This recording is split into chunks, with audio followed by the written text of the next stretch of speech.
let me touch on Kwaai and the meaning of the name Kwaai.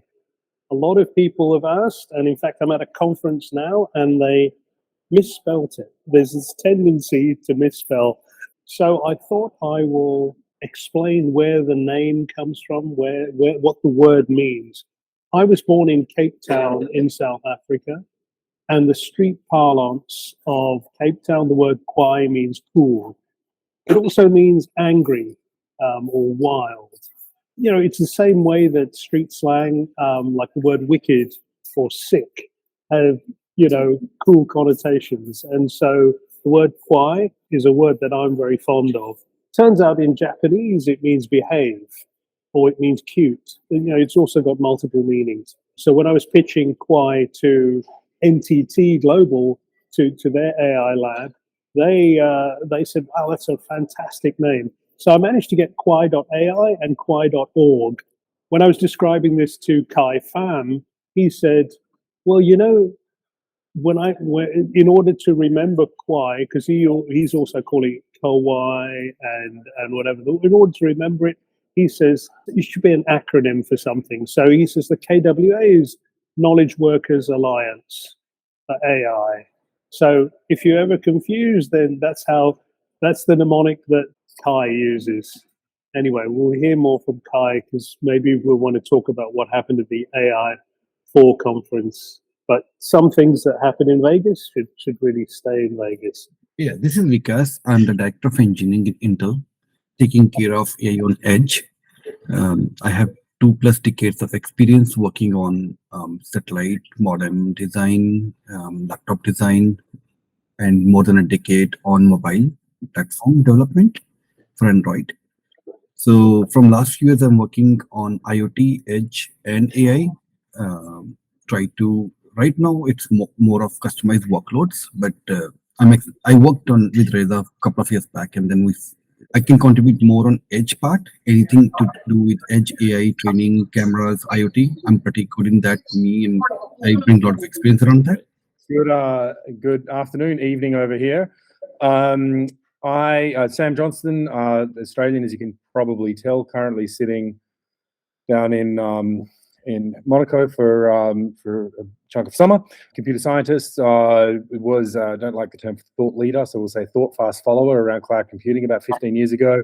Quite involved in things like standards around cloud computing, out of companies like, worked for companies like Google, Equinix, Citrix, now running a venture studio in Singapore. Interest in this is having a model trained on yourself with your voice and your personality, and potentially, you know, losing your job to yourself. And one of the things that I've been working on, which is probably quite relevant to this group, is I've been following what Alistair Kroll has been doing. I don't know if any of you've seen it, around carving out a chunk of Unicode so that we can have kind of text that is, this is the humans and this is the machines. I think there's a little bit more of a spectrum in there. So I've been working on a regime that's a bit like a kind of grades of automation, if you know about self-driving trains and self-driving cars, in terms of the level of involvement from kind of spell check and grammar check all the way through to maintaining the whole corpus and generating all of the content, you know, using AI with basically no human involvement. So I'll probably publish some of that stuff next week, but I think it's probably something that would be a good input to this group. That's spectacular and right in line with the thinking that's been going on in the group.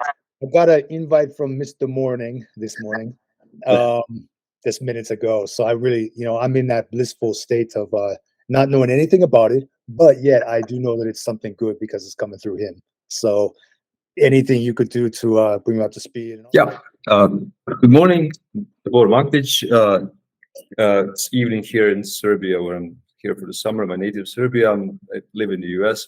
I got an invite from Matthew Small, who has seen my series of kind of like open posting against OpenAI and Meta and Google and big tech's approach to AI, and he invited me to join the meeting. I have no idea what to expect, and it kind of feels like sort of like a resistance movement underground that I'm joined. But I'm interested to see what is going on, if I can contribute in some ways. I'm a embedded engineer by trade, embedded real time. I also design games. I write motion sensing games for public spaces. None of that is connected to AI or machine learning, but I have an interest in the subject dating back to 2002 when Michael Crichton wrote his book Prey, which essentially he does touch very much on the concept of the distributed intelligence that evolves by learning. And the concept, I think he got it right, is the more it learns, the more it gets the capacity to learn, and it gets on a scale that's incredibly compressed compared to the natural world. So it's science fiction and all that, but I think he got a few things right. Some people are trying to reproduce what he had in Jurassic Park. There's a startup trying to get some like a woolly mammoth or something resurrected. So I'm here to see what you guys are doing, and if there's anything I can do to contribute, I'd be happy to. So Toby, morning, live in the Bay Area right now, originally from Los Angeles. I think I met Reza originally at the Rio conference, or maybe Digital Hollywood, somewhere, some media related cross connection. And then my interest in the AI is just as an entrepreneur, I'm just trying to understand. I'm advising quite a few startups that are AI related. So I'm just trying to understand stacks and tools that they could use to accomplish certain product features that they want or have on their roadmap. So I'm here to learn, contribute, and talk shit as much as I can. So I'm the shit talker of the group. So let me know if anybody needs a little shit talking with Reza. Okay, very good. So I want to give an update of the week's activities. The first is we've got a first internal draft of the white paper. Well, I thought it was quite lovely until I let Matthew McCullen loose on it.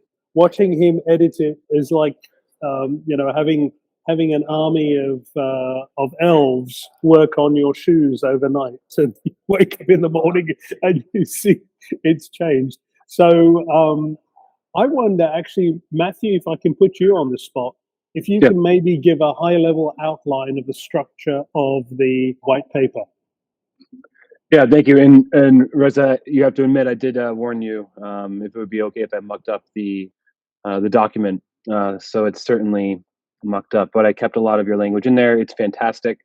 The overall structure is basically a manifesto, or a nicer, more approachable way of saying, like, call to action.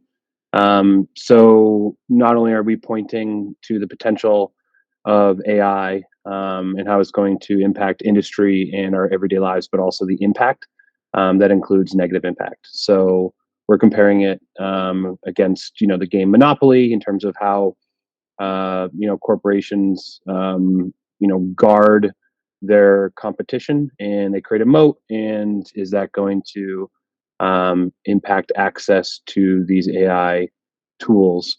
There's going to be an employment crisis section, this threat to business or corporate, a climate imperative, and then we move into specifically, our aim at Kwaai, which we have to just clean up some of the language. Listen, we're all here because we care a lot about our individual fields. We're looking to network, but more importantly for Kwaai, there's a lot of passion and dedication to the industry, and too much emotion can get in the way of like what we're trying to do. So as we're being super informative, we need to dial it back a tiny bit. So we are describing Kwaai as meeting these corporate entities, if you will, on a battlefield, which is fantastic. It's a fantastic visual. And how do we use different tools and professionals and research institutions to help dial it back and create safeguards for AI development. Yeah, so it's a great start, and I should have it done by the end of the day. And Reza, feel free to reject all of it. But ultimately, my job is, to bear something remarkable on the mundane, but at the same time, try to be as clear as possible. So yeah, that's what I hope to do. Great. Okay. Matthew, thanks so much. I think by the end of the day, I'd like to be able to release it to everyone, at least in this group, and then people can add further comment to it. So let's get it into a shape that Matthew, I'm going to give you ownership of it. One more thing, Reza, that I just yeah. want to make sure that I say, basically to hold myself accountable, so I don't forget about it. I do have connections at Datanami and Dataversity. I'm sure that some of you do as well. If you would like, I can point it to them and they can take it up as a publication. It would help a lot, to tell you the truth. So I think that would be spectacular. And if we were all signatories to it, that would also lend some more weight to it. We've got some fantastic names here on the call, and I think our collective John Hancock at the bottom of a missive like this could be very important. When you say dial it back a bit, do you think the language is a bit too inflammatory? No, I actually don't. And I'm actually sorry for saying actually again, but I'm cognizant of the shit talker who's on this call. I also enjoy a lot of shit talking, and I do like raising the stakes.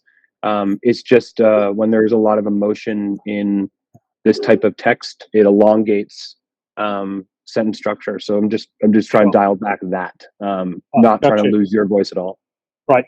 And like Davor said, it sounds like a resistance movement. The white paper is called the Kwaai Manifesto, and of course, all of you scholars of revolutionary literature understand where that's coming from. Be fair warned, there are 2 Stanford professors about to join the conversation, so just be warned. Okay. As I was reading through the document and the kind of the mission statement here for Kwaai, it seems to really focus in on the AI co-pilot, concept and the tools and policies and governance for developing our digital twin. Towards the end, and folks spoke passionately about it last week. We talked about AI nutrition facts. I noticed that was in there as well. Is the mission of Kwaai kind of generally AI governance? And here are some areas in which, we'll focus efforts. Is it really more specifically focused on this development of digital twin, or co-pilot, concepts in general? Just wonder kind of, it's obviously a very broad space, to go out and pontificate about. Yeah, so, and that's a fantastic question, and it's part of the role of the advisory board to help steer the direction. Initially in a new initiative, I typically have a very broad net, and then focus in on, okay, what do I actually want to catch? So at the moment, and my general philosophy is to filter late, especially while we're trying to actually search for clarity in our mission. We're all together, and we're bound by a sort of a general nervousness, a general angst about AI. That AI is on an unsafe path. It's not the short-term motive of corporations to steer it on a safer path. And in the board game Monopoly, when one person owns all of the wealth, it's actually game over. Now, we don't want game over for our global economy. In the game of Monopoly, when players see that the game's coming to the end, they actually adopt strategies that are not in the rule book. These are altruistic strategies. They say, oh, well, I'll give you some money here, or no, why don't you have these properties to manage? That is not in the rule book, but it actually illustrates the fact that an altruistic intervention is needed to correct the path that we're on at the moment. So can I carry on. can I just add a point there? Is that okay? Do you mind if I interrupt this? So Dive in. I was quite worried that we would have this kind of super intelligent AI pop out of one of the big tech companies working on it, whether it was, you know, a Google or a Microsoft or whatever, and then they would just be miles ahead of everybody. But I think the reality of today is actually far short of that kind of dystopic future, and the pie is kind of fairly well shared between the likes of OpenAI and Microsoft built on top of OpenAI and Anthropic and maybe to a lesser extent Google and others, right? So I think we're actually in a far better position than we could have been, simply because, I mean, even like Jeffrey Hinton got up on stage at Collision and he said, you know, he totally missed the significance of the Transformers paper, and he's now looking at these things and saying, like, I don't kind of follow how, you know, how this is doing what it's doing, but it's, you know, this quote about showing sparks of general intelligence. I just kind of wanted to keep things a bit positive in that we could be in a much worse position than we are. Sam, yeah. Yeah, point taken. And this is not one of the sort of AI doomer type of clickbaity calls to action about the existential threat. This is about clear and present danger right now. It's actually playing out in the Hollywood strikes, in the actors and writers strike. It's about it's and this goes to what Matthew was talking about. Is it about co-pilots, digital twins, personal assistants, where you can actually, your employer can actually train a model that puts you out of employment? And that's definitely what's going on in Hollywood. The same thing, I think, is going to play out in virtually every job and could disrupt the very nature of employment. That sort of wage slavery contract that you have, that I'm going to give you my skilled time and you're going to pay me a salary. When I'm gone, you don't have my skills anymore. You shouldn't. It's the thesis of Kwaai that those skills are actually your tools of the trade that you should be able to take from job to job. And yes, you can sharpen those tools while you're on a particular job, but they remain your tools. So the co-pilot should be yours to own. And you can license back to your employer. You can say, okay, well, you can use this, but there should be some language in there that covers that situation. You know, more of this in the white paper. I see. Exactly. I see Matthew's raised his hand. Matthew. Yeah. So Sam, that's an excellent point, and it's actually something we address in the white paper, because I mean, we could just enjoy our Fridays on this one call and criticize the AI industry and come up with unique, fascinating, far off stories of how it's going to destroy humanity and that type of thing. That would be very enjoyable. But what we're trying to do is basically set those aside and look at four main categories. One is competition. So I'm in an industry as a data vendor where the big enterprises are offering anywhere between $700,000 to $1 million to $3 million over the course of a year for just training data, so that human layer. Most corporations can't afford that.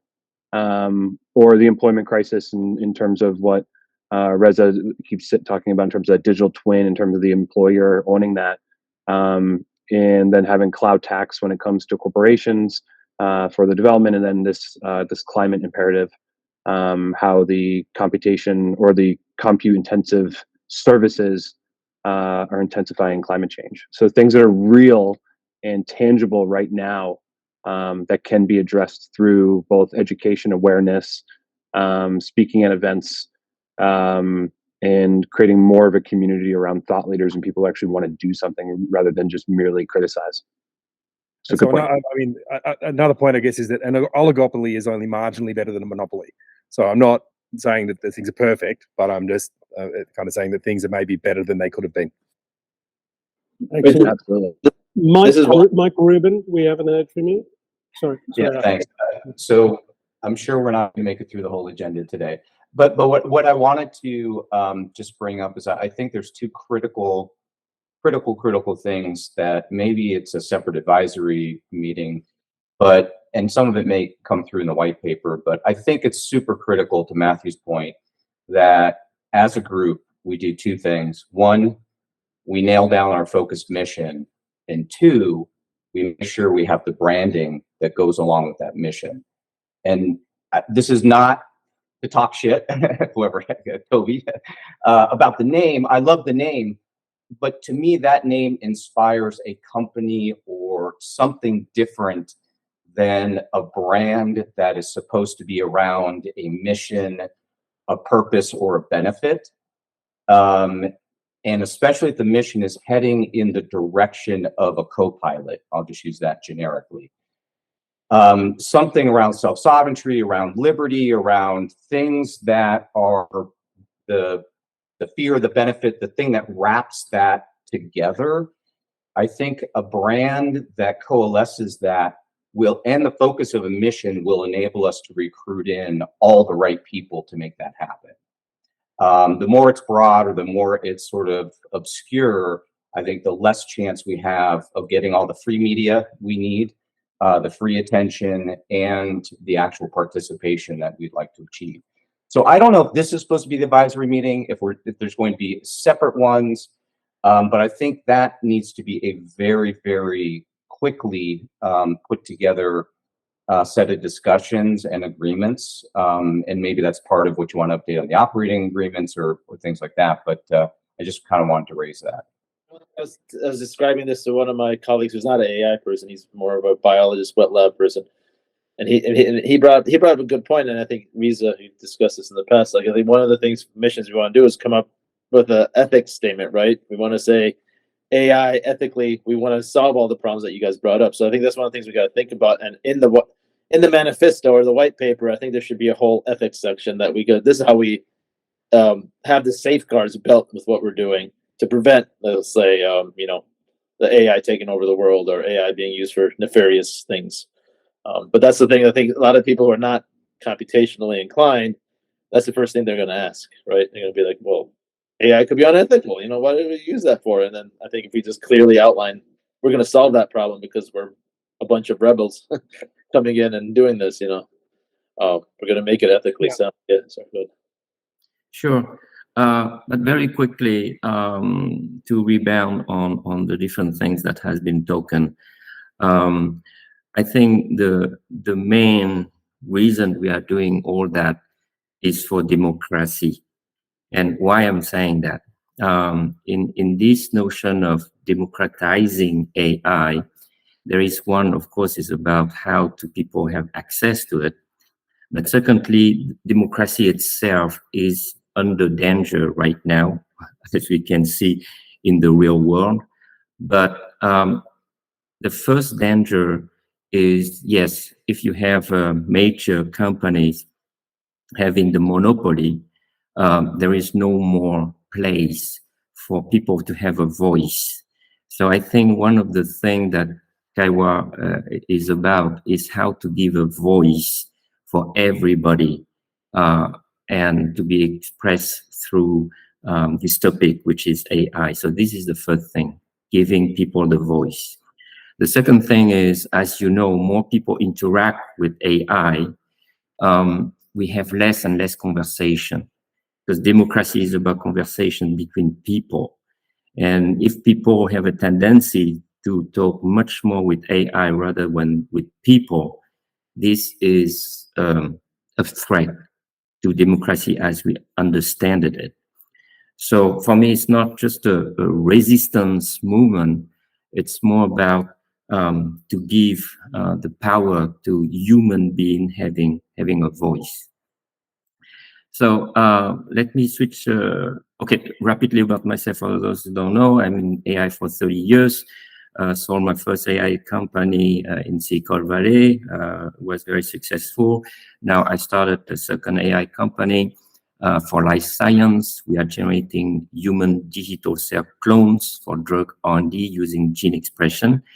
And the AI we have is different from what it exists today. It's based on distributed reasoning AI. And we have the next gen called generative distributed reasoning AI. So on AI4,